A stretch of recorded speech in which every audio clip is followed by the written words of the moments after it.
Hello everyone, welcome again to MK's Biovision. Today we'll discuss Lamprus chromosome. That is a large size chromosome. In short we call it LBC. Lamprus chromosome. The discovery of Lamprus chromosome was done by Walter Fleming in the year 1882. It was first observed in oocyte of amphibia salamander. Oocyte of amphibia, tailed amphibia, that is salamander.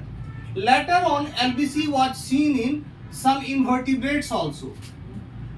यानी कि vertebrate और invertebrate दोनों में ये पाया जाता है, लेकिन discovery of this very chromosome is associated with the tailed amphibia that is salamander. ये कहाँ पाया जाता है? It occurs at diplotene stage prophase of meiosis first. Meiosis first में oogenesis के दौरान ये डिप्लोटीन स्टेज में ये जनरली देखा जाता है. LBC is seen as bivalent form during prolonged diplotin stage. तो डिप्लोटीन स्टेज में ये दो होमोलोगस क्रोमोसोम जब पेयरिंग करते हैं दे फॉर्म बाइवेलेंट स्ट्रक्चर. यहाँ एक पैटर्नल क्रोमोसोम है और यहाँ मैटरनल क्रोमोसोम है. these homologous chromosome pair during Pachytene stage, and later on there are some points on which there is possibility of crossing over, that is called chiasma or crossing over point. And apart from that we can see some small and large loops, radial loops around the chromosomal axis. This is the chromosome.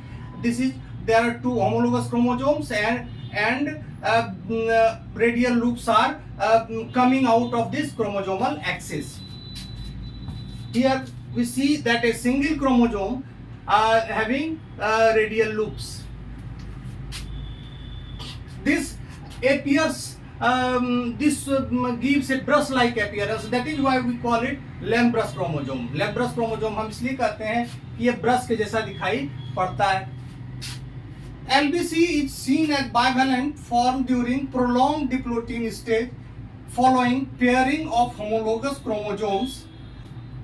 तो ये pairing के बाद बनता है और diplotene stage में देखा जाता है. जस्ट बिफोर डाइकेनेसिस हम देखते हैं कि काइजमा जो है टर्मिनलाइजेशन की तरफ बढ़ रहा है, यानी और नीचे की तरफ, और ये जो गैप है ये धीरे धीरे बढ़ेगा और ultimately it's will separate in meiosis first. Large loops on each chromatid are active sites of transcription. जितने भी लार्ज लूप हैं, ये स्मॉल लूप को छोड़ दिया जाए तो जो लार्ज लूप है ये these loops are active sites of transcription. Genes in the loop is transcribed by RNA polymerase to produce mRNA. यहाँ से जो इस पर जो लूप्स के अंदर जीन हैं ये mRNA बनाते हैं. First of all they produces heterogeneous RNA that is finally processed, जैसा कि यूकैरियोट में होता है. Sorry, telling, capping, removal of introns, ये फाइनली प्रोसेस होके फिर ये मैच्योर mRNA बनाता है. इस मैच्योर RNA का काम क्या है? ये मैसेंजर RNA करता क्या है? द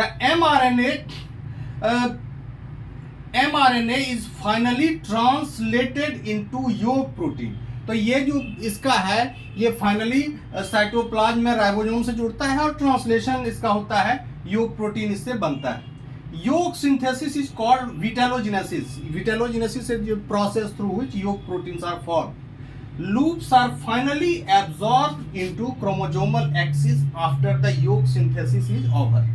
तो जैसे ही इसका काम खत्म हो जाता है तो ये लूप जो है एब्जॉर्ब हो जाता है क्रोमोसोमल एक्सिस में, और ये एक नॉर्मल डाइवेलेंट की तरह दिखता है. जैसे नॉर्मल बाइवेलेंट इस तरह का दिखता है तो वैसा दिखता है. रेडियल लूप सारे खत्म हो जाते हैं, इसका काम खत्म हो जाता है, योग सिंथेसिस खत्म हो जाता है. अब इसमें ये ध्यान देने वाली बात है कि जो प्रोलॉन्ग डिप्लोटीन स्टेज मतलब ये डिप्लोटीन स्टेज कितना लंबा रहेगा. डिप्लोटीन का जो स्टेज बहुत लिंगरिंग स्टेज होगा, और जैसा कि हम जानते हैं कि prophase 1 is the longest phase of the meiosis. तो ये इसका जो है ये फ्यू मंथ से लेकर फ्यू इयर्स तक हो सकता है, यानी कि ये मियोसिस कई कई साल के बाद जाके पूरा हो पाएगा, कुछ साल लग जाएंगे इसको पूरा होने में, from months two year, months two year. कुछ महीने में भी समाप्त हो सकता है और कुछ ईयर्स भी लग सकता है इस प्रोलॉन्ग्ड इस स्टेज में ये क्रोमोसोम रह सकता है, और इसी स्टेज में ये ट्रांसक्रिप्शन तेजी से करेगा और ये प्रोटीन का सिंथेसिस करेगा।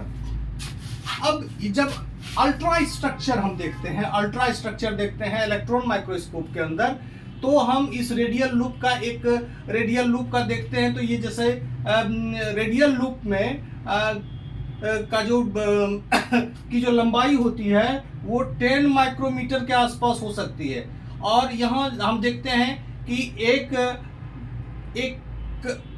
एक क्रोमोसोम के अंदर, ये क्रोमोसोमल एक्सिस है, इसके अंदर दो क्रोमेटिड पाए जाएंगे, यानी कि दो क्रोमेटिड पाए जाते हैं एक क्रोमोसोम के अंदर। तो यहाँ देखते हैं दो क्रोमेटिड, और हर क्रोमेटिड में क्या होगा, एक सिंगल डबल हेलिक्स होगा, कंटिन्यूअस होगा। तो ये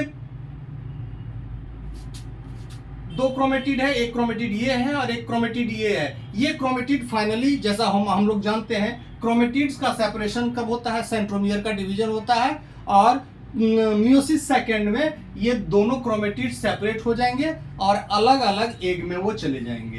तो अब यहाँ देखते हैं कि ये जो क्रोमेटिड्स है उसकी लंबाई कितनी होगी। ये जो सेंट्रल एक्सिस है इससे लगभग 10 माइक्रोमीटर ये इस रेडियल आर्म का लेंथ है। तो और इसके जो ये वाला जो पोर्शन है ये क्रोमोमियर है, यानी कि जहां से रेडियल लूप ओरिजिनेट करता है, that particular point is called chromomere. ध्यान देने वाली बात यह है कि हम जहां भी देखते हैं कि ये रेडियल लूप बनता है, दोनों होमोलोगस क्रोमोसोम पर एक ही लोकस पर बनता है।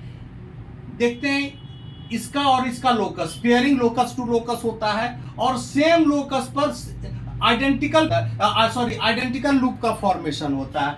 इस पर देखिए, इस लोकस में दोनों में स्मॉल लूप है, लेकिन इस लोकस पर बड़े बड़े लूप हैं यहाँ, यानी कि जो दोनों ये सिमेट्रिकल है। लूप का फॉर्मेशन जो होमोलोगस क्रोमोसोम पर है ये सिमेट्रिकल प्रवाह है, ये नहीं कि किसी पर लार्ज लूप बन गया और यहाँ स्मॉल लूप बना।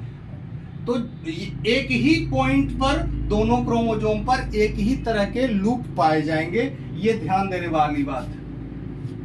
ये स्टिफ स्ट्रक्चर रहता है, जो बाइवेलेंट रहता है, एक टाइट स्ट्रक्चर रहता है, but these loops are flexible।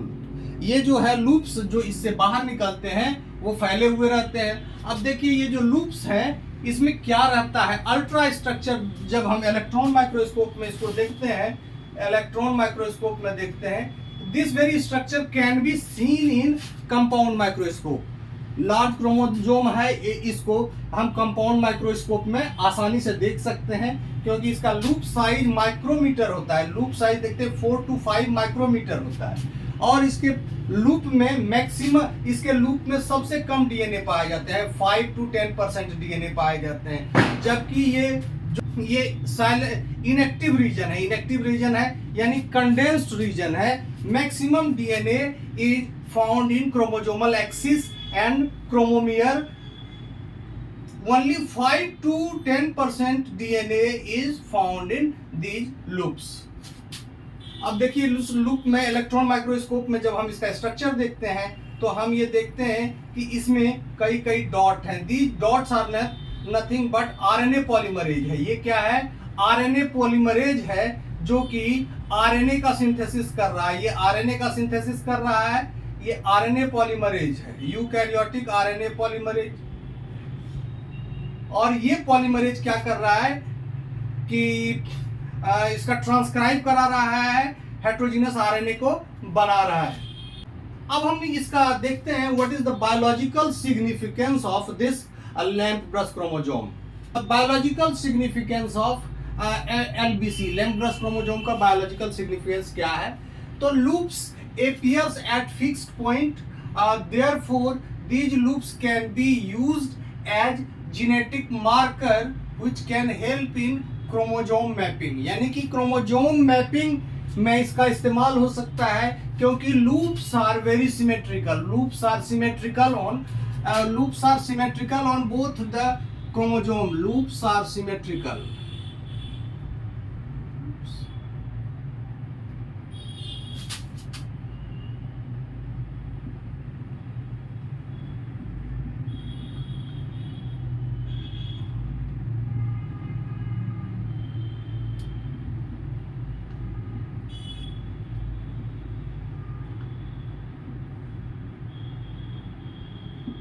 Loops are symmetrical on homologous chromosome.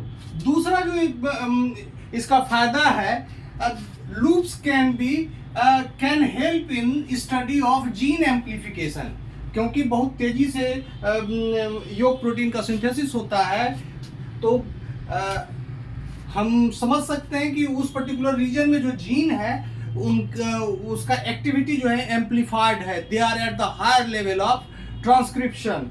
तो इन चीज़ों हम इसका जीन एम्प्लीफिकेशन और जीन मैपिंग में इस्तेमाल कर सकते हैं। Okay, thank you for today.